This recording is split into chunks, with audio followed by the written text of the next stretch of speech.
I want to encourage you in particular today to make your life count in the light of eternity. So, Nancy and I, we've been rearranging some things, getting ready to move from one place to another in our area. And Nancy and one of our daughters were going through some of my mom's stuff. My mom passed away almost 2 years ago now. Going through some of her stuff and discovered my father's diary for the last year of his life.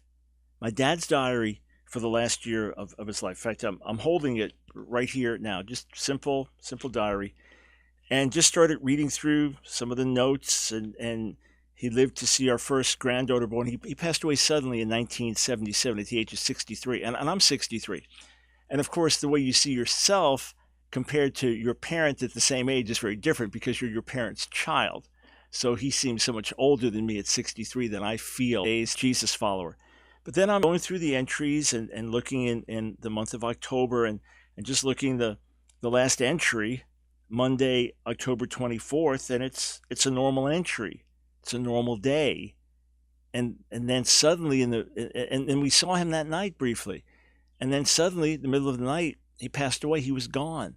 And there's just nothing the next day. And probably the vast majority of people that pass away, that leave this world, didn't know it was coming on that particular day. The vast majority. It could have been a sudden death through a heart attack. It could have been through some type of accident, some calamity, something unexpected, or a sudden deterioration in health.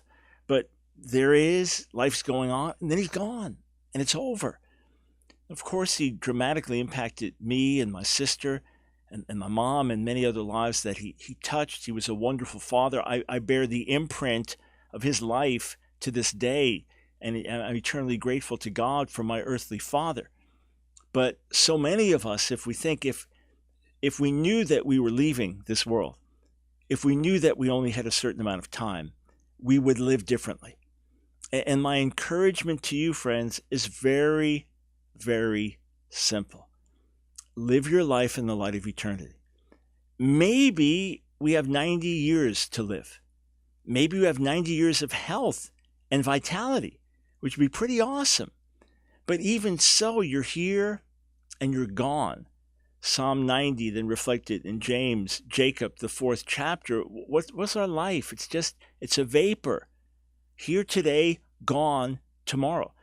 Paul in 2 Corinthians 4, in the midst of terrible persecution and suffering, he's going to relate it in 2 Corinthians 11, and it's staggering to see what he lived through. He refers to it as a light, momentary affliction. Our light and momentary affliction works for us a far more exceeding and eternal weight of glory. So I want to encourage you, in the midst of living your life, in the midst of working your job, raising your kids, pursuing your ministry calling, going on with your education, whatever it is that you're doing, live life to the full, live with vigor. Was it just that I made a lot of money and put money in the bank for my kids? Was it just that I was a good hard worker and faithful?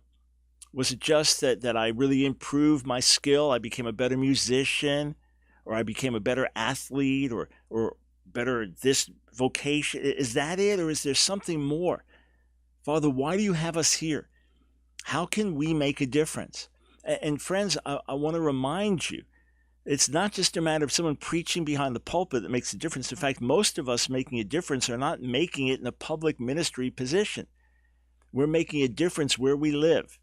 We're making a difference in our neighborhoods. We're making a difference with our families. We're making a difference in our place of business. Henry Stanley was sent to look for David Livingstone. Henry Stanley was a bit of an adventurer. He had actually fought for money on both sides of the Civil War, as I've read about his life.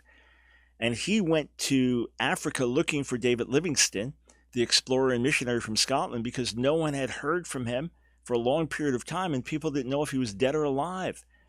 So that's the famous Dr. Livingstone, I presume, when Stanley finds him in Africa.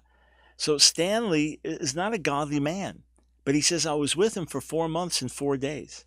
He said he never tried to convert me, but just watching his life, I asked myself questions. Why is he here?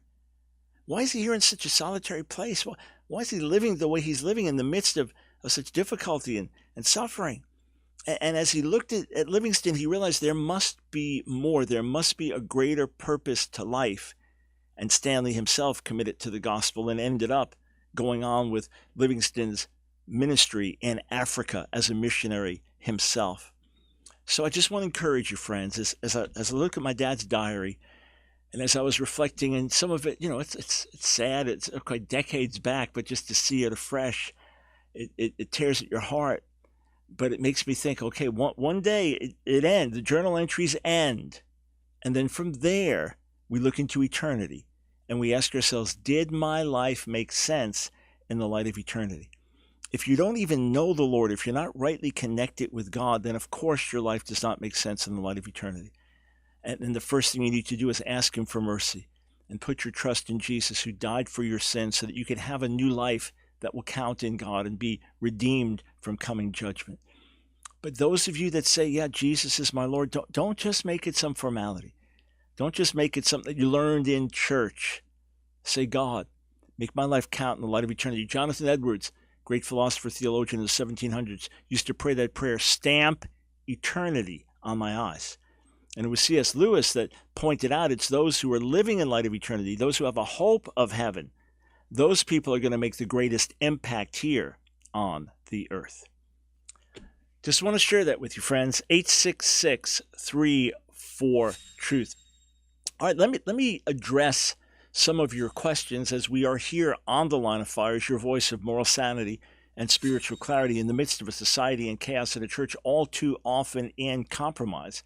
Nicholas asks, how should believers handle engaging in conversations at their place of work that go against mainstream leftism when we're in a culture where it seems as if it's only acceptable to spew leftist ideas? Should they bother?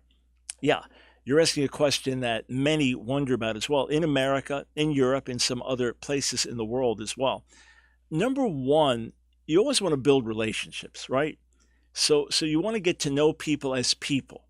You want to get to know people in a way that's not just politics. You want to get to know people in a way that's not just work. You want to get to know people in a way that's not just outward things to discuss. So you want to be a friend. You want to be a coworker. You want to be someone who cares. So that's first and foremost, right? First and foremost, see if you can be a friend. Second thing is, the number one issue is the gospel, right? Number one issue is the gospel. And that's what you want to be able to communicate to people. So let's just say, for example, I was around someone that was so rabidly anti-Trump that to say even one positive, if you say 10 negative things about him and one positive thing, the person's going to go berserk against you, all right? Then I'd probably leave that out, all right? Because I don't want that to detract from my ability to talk to that person about the Lord. Now, once you talk about the Lord, other issues may come up, but you can say, like, that's politics. I'm not talking politics. I'm talking about Jesus. I'm talking about your relationship with God. Now, of course, there are going to be things that overlap, and there are going to be issues that come up. I understand that. I would engage when it seems to be constructive to engage. Now, me, I'm a debater. I'm into controversy, and I might have a different take and have a little fun engaging someone at work.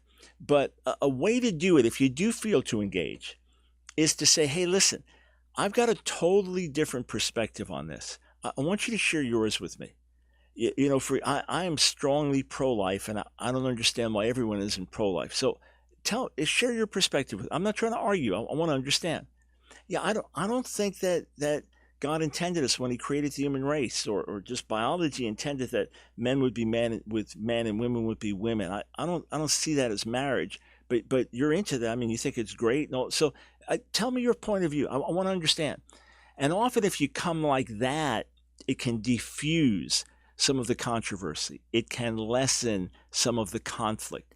So if my goal is always, I want to be a friend, and ultimately I want to be able to share the gospel with you, then you decide when to weigh in, weigh out. Look, you may be from another part of the country, and you have a certain sports team that's your home team that you really like. Let's say you're from New York, now you're in LA. Well, you tend to root against each other, The New York fans root against LA and vice versa. And they may be rabidly anti-New York. Well, I might leave that out. I might not get into a dispute about teams because it's secondary. So I could be a genuine friend and then be able to share the gospel. That's always got to be the goal. And if it's constructive to engage the cultural issues as a way to get to the gospel, for me, that's often what happens. Talking about the culture gets me over to the gospel, then by all means, do it. But do it in a way that's respectful and tries to draw the other person out as opposed to just critical attacking. All right, we'll be right back.